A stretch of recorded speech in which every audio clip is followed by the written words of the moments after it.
Good film makes your life better എന്ന് പണ്ടങ്ങോ ഞാൻ ഒരു കോട്ട് കണ്ടിട്ടുണ്ട്. And to an extent for me ഒരു നല്ല ഫിലിം കണ്ട ലൈഫ് കുറച്ച് ബെറ്റർ ആയിട്ട് തോന്നുന്നു. ആൻഡ് അങ്ങനെ ഒരു ഫിലിമിനെ പറ്റിയാണ് ഇന്ന് പറയാനുള്ളത്. Balan the boy, directed by Chidambaram, written by Jithu Madhavan. And ഒറ്റ വാക്കി പറയാനാണ് ഇതൊരു ക്ലാസിക് സ്റ്റഫ്. ലൈക്ക് എനിക്കിത് വളരെ വർക്കായി. നമുക്ക് ഡീറ്റെയിൽ ആയിട്ട് പോകാം.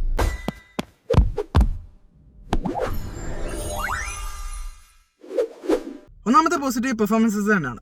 Performance wise too good, top notch. ഇവരൊക്കെ ഗണപതിയാണ് കാസ്റ്റിംഗ് ഡയറക്ടർ എന്ന് തോന്നുന്നു. ഇവരൊക്കെ എവിടെ നിന്നാണ് ഇത്രയും ടാലൻറ്റഡ് ആൾക്കാരെ പിക്ക് ചെയ്യുന്നതെന്ന് എനിക്ക് സത്യം പറഞ്ഞാൽ ഞെട്ടിപ്പോയി. കാരണം എല്ലാവരും ഇതിനകത്തൊരു കുഞ്ഞുണ്ട്. ലൈക്ക് അവൻ്റെ പേര് IMDb കണ്ടത് ആദികേശൻ എന്നാണ്. ആൻഡ് അവൻ അടിപൊളിയായിരിക്കും. അവൻ ഫ്യൂച്ചറിൽ അവനൊരു കിടിലൻ ഒരു ആക്ടർ ആവുമെന്ന് ഉറപ്പാണ്. കാരണം ഈ പടത്തിൽ തന്നെ ആ കൊച്ചാണ് ഫുള്ള് കുറേ സീൻസൊക്കെ ക്യാരി ചെയ്യുന്നത്.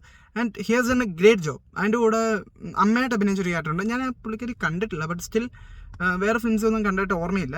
ഫർസാന എന്ന സംതിങ് ആണ് ഞാൻ എൻ്റെ പേര് IMDb കണ്ടത്, ആ ആക്ട്രസിൻ്റെ പേര് കണ്ടത്. And she also done a great job. പിന്നെ കുറേ പേർക്ക് അറിയായിരിക്കും ഇതിനകത്ത് ടോവിനോ തോമസ്, ജീൻ പോൾ ലാൽ, പിന്നെ ഗിരീഷ് ഷേഡി, പ്രേമലുവിൻ്റെ ഒക്കെ ഡയറക്ടർ, ഇവരൊക്കെ ഉണ്ട്. ആൻഡ് ഇവരെല്ലാവരും നന്നായിരുന്നു. പിന്നെ അതിനകത്തൊരു ക്യാരക്ടർ, ഒരു അമ്മമ്മയുടെ ഒരു ക്യാരക്ടർ ഉണ്ടായിരുന്നു, ഒരു പുള്ളിക്കാരി. And she also done a great job. എല്ലാവരും പീക്ക് കാസ്റ്റിംഗ്, ഒരു കുറ്റവും പറയാനില്ല, എല്ലാവരും അടിപൊളിയായിരുന്നു. സെക്കൻഡ് പോസിറ്റീവ് ടെക്നിക്കൽ സൈഡാണ്. Technically too good. അതിപ്പം ഷാജു ഖാലിൻ്റെ വിഷ്വൽസ്, പുള്ളിക്കാരൻ എടുത്തു വെച്ചേക്കുന്ന വിഷ്വൽസിനകത്ത് നമ്മളിപ്പോൾ ആ പടം OTT തന്നെ വേണ്ട, ആ ട്രെയിലറിനകത്ത് തന്നെ ഏതൊരു സീൻ സ്ക്രീൻഷോട്ട് ചെയ്താലും അത് വേണമെങ്കിൽ വാൾപേപ്പർ അടിക്കാൻ പറ്റുന്ന കൂട്ടുള്ള ക്വാളിറ്റി, ടോപ്പ് നോച്ച് ക്വാളിറ്റി.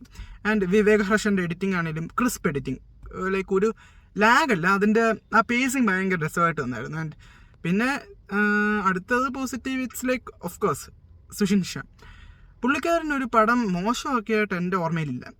എല്ലാ പടത്തിനും ആ പടത്തിനെ എലിവേറ്റ് ചെയ്യാൻ പുള്ളിക്കാരൻ ചെയ്യുന്ന ആ ഒരു വർക്ക്, അത് ഇതിനകത്തുണ്ട്, ബ്രില്യൻ്റ് വർക്ക്.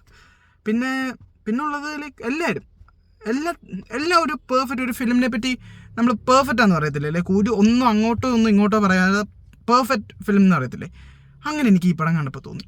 പിന്നെ നെഗറ്റീവ്സ് പറയാൻ വേണ്ടിയാണെങ്കിൽ എനിക്ക് ഒറ്റ നെഗറ്റീവായിട്ടേ തോന്നിയുള്ളൂ. സെക്കൻഡ് ഹാഫിൽ എനിക്ക് കുറച്ച്, ഇതൊരു സ്ലോ പേസിംഗ് ആണ് ഫിലിം, എല്ലാവർക്കും വർക്ക് ആവണമെന്നില്ല. ബട്ട് സ്റ്റിൽ എനിക്കൊരു സെക്കൻഡ് ഹാഫിൽ കുറച്ചൊരു ഡിപ്പ് ഫീൽ ചെയ്തായിരുന്നു. ബട്ട് സ്റ്റിൽ ക്ലൈമാക്സ് ആയപ്പോൾ പിന്നെയും ഹൈ ആയിട്ട് തോന്നി. ആൻഡ് എല്ലാം അത് മാത്രമേ എനിക്ക് അങ്ങനെ നെഗറ്റീവായിട്ട് ഒറ്റ നെഗറ്റീവ് എനിക്ക് തോന്നിയുള്ളൂ. പിന്നെ അത് വലിയ ഇഗ്നോർ ചെയ്യാൻ പറ്റുന്ന നെഗറ്റീവാണ്, അല്ലാതെ ഈ ഫിലിം കാണാതിരിക്കാൻ പറ്റുന്ന ഒരു നെഗറ്റീവേ അല്ല. ആൻഡ് എനിക്ക് ഓവറോൾ ഈ ഫിലിം ഒരു ക്ലാസിക് സ്റ്റഫായിട്ട് തന്നെ തോന്നിയിട്ടുണ്ട്, ഒരു ക്ലാസിക് ഫിലിം. ബിക്കോസ് നമുക്ക് ഇത് ആരെയും പോയി കാണിക്കാം, ലൈക്ക് ഏത് നാഷണാലിറ്റി ഉള്ള ഏത് ലാംഗ്വേജ് ഉള്ളവരെയും കാണിക്കാം. നമ്മുടെ ഫിലിമാണെന്ന് പറഞ്ഞാൽ അവർക്കും റിലേറ്റ് ആവും.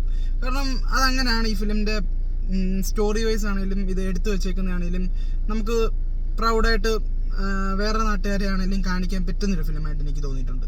ആൻഡ് അതുകൊണ്ടാണ് ഇത് കാൻസ് ഫിലിം ഫെസ്റ്റിവലിലും ലൈക്ക് ഇത് പ്രീമിയർ ചെയ്തതെന്ന് തോന്നുന്നു. And for me this film is A great watch in theatres. But എല്ലാവർക്കും ഇത് ഞാൻ റെക്കമെൻഡ് ചെയ്യില്ല. കാരണം ഈ അവാർഡ് ഫിലിം അല്ലെങ്കിൽ സ്ലോ ഫിലിംസ് ആണെന്ന് പറഞ്ഞ് റെക്കമെൻഡ് ചെയ്യാൻ എനിക്ക് ലൈക്ക് അതിപ്പം നിങ്ങൾക്ക് ഈ ജോണർ ലൈക്ക് ഇതൊരു സ്ലോ ഫിലിം ആണെന്ന് അറിഞ്ഞിട്ട് നിങ്ങൾ പോവുകയാണെങ്കിൽ നിങ്ങൾക്കത് മനസ്സിലാവും. അല്ലാതെ ഇതൊരു നോർമൽ ഒരു ഫൺ ഫിലിം ആണെന്ന് പറഞ്ഞ് കയറിയാൽ നിങ്ങൾ ഡിസപ്പോയിൻറ്റഡ് ആവും. ഒരു സ്ലോ പേസിംഗ് ഉള്ളൊരു ബ്രില്യൻ ഫിലിമാണ്. ആൻഡ് ഈ പേസിങ് ഈ ഫിലിമിന് പറ്റും. ഇത് ഫാസ്റ്റ് പേസിങ്ങിന് പറയേണ്ട ഒരു കഥയല്ല. And for me it's A great watch. And that's all the review. നമുക്ക് അടുത്ത ഫിലിമിനാണ്.